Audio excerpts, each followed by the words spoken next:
Good evening, नमस्ते, प्रणाम।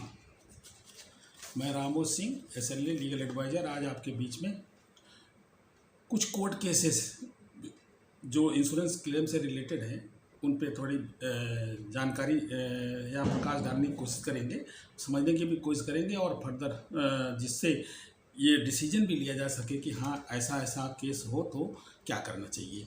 Supreme court में एक केस था मोटर एक्सीडेंट क्लेम का, जिसमें डिसीज्ड का सोशल स्टेटस का बेस दे करके हाई कोर्ट ने उसके जो अवार्ड थे, MSCT के जो अवार्ड थे उसको कम कर दिया।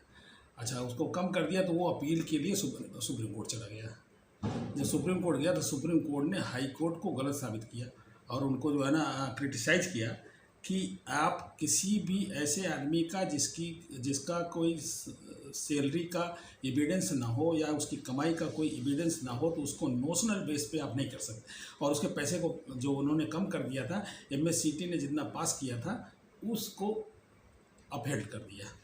तो in motor accident claim the deceased social status should be taken into account if there is a insufficient evidence of their income। अगर उसमें अनऑर्गेनाइज सेक्टर में कुछ पता नहीं रहता कितना पाएगा कितना नहीं पाएगा। इसमें तो वो आदमी मिस्त्री था, अच्छा मोटरसाइकिल का दुकान पे, मतलब अच्छी दुकान पे काम कर रहा था, बहुत बड़ी नहीं लेकिन ठीक ठाक काम कर रहा था।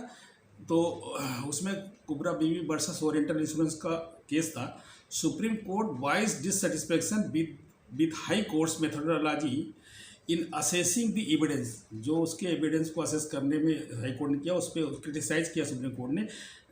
The party appeal to the supreme court against the high court ruling that has lowered his claim. उसके क्लेम को लोअर कर दिया था। उसके लिए MSCT had passed 11,87,000, high court lowered it to 4,75,000, बहुत कम कर दिया है। In a vehicle accident claim, मौत हो गई थी उसमें, vehicle accident claim. Premature demise of a person, एक ऐसे परिवार के आदमी का जो ना डिमाइस, प्री मच्योर डिमाइस हो गई थी। He was working in the unorganise sector. In appeal Supreme Court has upheld an award made by the MSCT। Supreme Court criticise the High Court's methodology and instructed the insurance company to deposit the awarded sum. जो awarded सम MSCT ने दिया था उसको 4 weeks after the judgment received. The deceased was employed as a competent mechanic in the two-wheelers repairs of the MSCT determined after attempting to evaluate the income in spite of the। जब उनको obstacle थे इसके बावजूद भी उन्होंने कुछ न कुछ कैलकुलेशन करी। जो कैलकुलेशन करी ठीक है, किसी स्टेज में है, अगर वो पैसा पास हो गया तो हाई कोर्ट ने उसको कम कर दिया, तो इसीलिए सुप्रीम कोर्ट ने उसको उसी को कर दिया। और नोशनल बेसिस इन्होंने बताया, तो उस नोशनल बेसिस को जो है ना सुप्रीम कोर्ट ने माना नहीं। उन्होंने कहा कि नहीं, ऐसा नहीं आप कर सकते हो, अनऑर्गेनाइज सेक्टर में है। तो उसका जो भी एक रीजनेबलनेस होती है, उस रीजनेबलनेस के हिसाब से सुप्रीम कोर्ट ने ऑर्डर किया।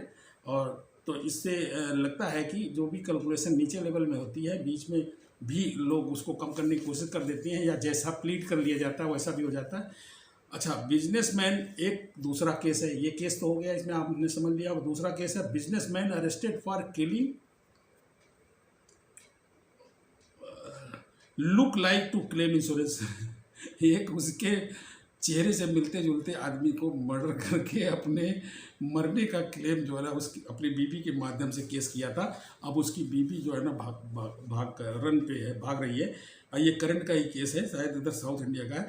ये businessman and his wife have allegedly orchestrated, मतलब केस को orchestrated the killing of a man resembling him to claim life insurance benefits and cover their financial losses in Karnataka Hassan district. Karnataka के Hassan district का आदमी था, उसके चेहरे से मिलता जुलता आदमी को मारने का पूरा प्लान किए।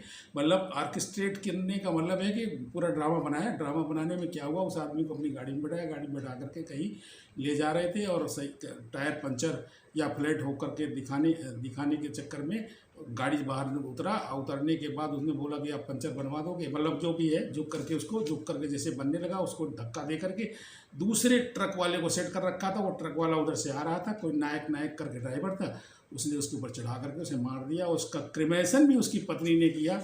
जो भी तरीके से होता है उस तरीके से किया, लेकिन उसकी आइडेंटिफिकेशन नहीं हो पाया कि वो आदमी कहाँ का है।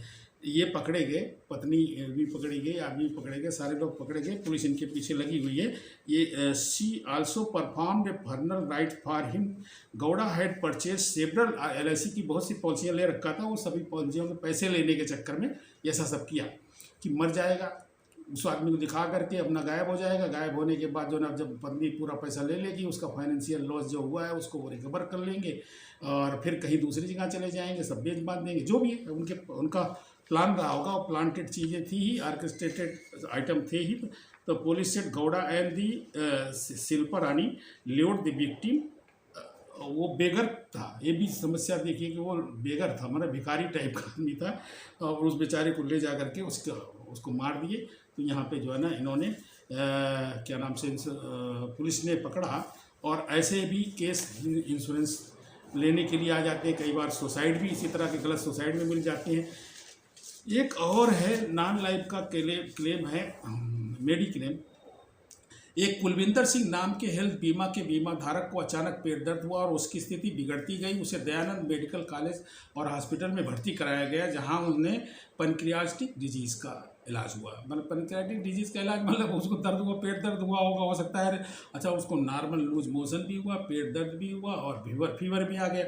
और इंश्योरेंस कंपनी ने उसके क्लेम को रिजेक्ट कर दिया, जबकि उसके इंश्योरेंस कंपनी के 2-3 लोग इंस्पेक्शन करने के लिए भी गए थे। ये भी सरकारी कंपनी थी, ये भी सरकारी कंपनी, 2-3 लोग इंस्पेक्शन करने गए और डॉक्टरों की राय थी कि वाकई में उसको पैनक्रियाटिक डिजीज़ की वजह से उसको एडमिशन करना ज़रूरी था, और उसको एडमिशन को ही इन्होंने नकार दिया। इसको OPD का क्लेम बता करके इसे रिजेक्ट कर दिया। मतलब सरकारी कंपनियों में भी ये हाल हो रहा है।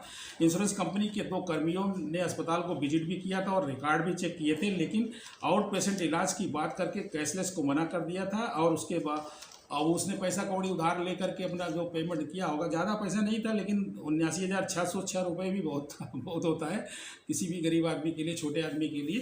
तो वो फिर कोर्ट ने DCDRC में केस उसने डाला और DCDRC ने फैसला दिया और इंश्योरेंस कंपनी को डाटा डपटा भी कि आप जो ना जेन्युइन केस को कैसे मना कर सकते हैं।